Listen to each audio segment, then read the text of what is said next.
Hello दोस्तों, कैसे हैं आप सब। स्वागत है आपका मेरे यूट्यूब चैनल विषय पाठशाला में। तो आज हम बात करने वाले हैं टॉप 5 पॉलिटेक्निक कोर्स के बारे में।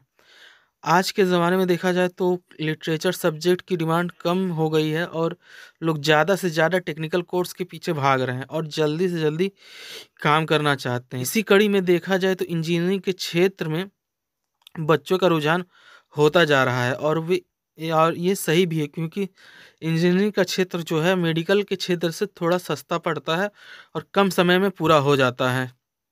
तो चलिए बिना टाइम वेस्ट किए टॉपिक को आगे बढ़ाते हैं। तो मैं पहले नंबर पे इलेक्ट्रिकल इंजीनियरिंग को ही रखना चाहूँगा, क्योंकि यह एक ऐसा ट्रेड है जो सदाबहार ट्रेड है।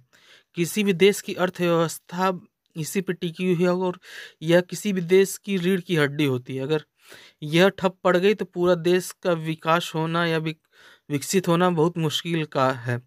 क्योंकि हाल के ही दिनों में देखा गया कि इलेक्ट्रिकल इंजीनियरिंग या इलेक्ट्रिसिटी को ज़्यादा से ज़्यादा बढ़ावा दिया जा रहा है और प्रदूषण से बचने के लिए इलेक्ट्रिकल वाहनों का प्रयोग किया जा रहा है। जैसे कि फिलहाल के में ही देखा गया है कि ऑटोमोबाइल के सेक्टर में थोड़ा मंदी देखने को मिली, क्योंकि उसमें इलेक्ट्रिकल वाहनों को बढ़ावा दिया जा रहा है और सरकार का भी मोटिव है कि ज़्यादा से ज़्यादा इलेक्ट्रिकल वाहनों को ही सपोर्ट करें।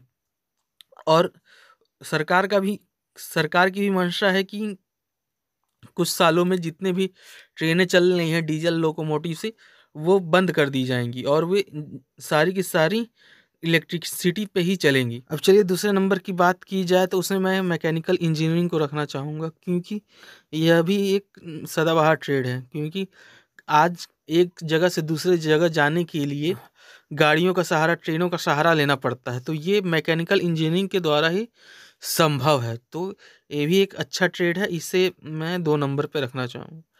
अब चलिए बात करते हैं तीसरे नंबर की।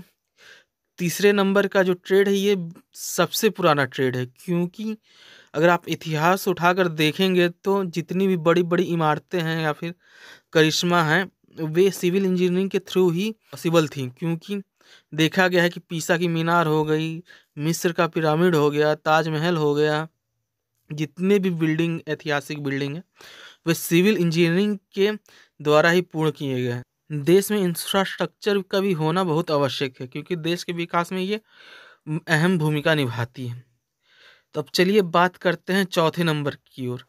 चौथा नंबर पे मैं कंप्यूटर साइंस को रखना चाहूँगा। यदि आपको कंप्यूटर से रिलेटेड नॉलेज या प्रोग्रामिंग करने या सॉफ्टवेयर बनाने में इंटरेस्ट है तो आप कंप्यूटर साइंस ले सकते।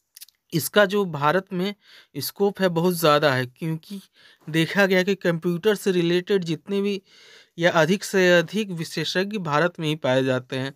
और एक तरह से देखा जाए तो बेंगलोर शहर जो है भारत का साउथ में पड़ता है, वे कंप्यूटर के मामले में बहुत आगे है और उसे ही आईटी का हब माना जाता है। अंत में मैं एक टेक्सटाइल इंजीनियरिंग को रखना चाहूँगा। यदि आप कपड़े से रिलेटेड काम करने में इंटरेस्टेड हैं तो आप इसमें जा सकते हैं।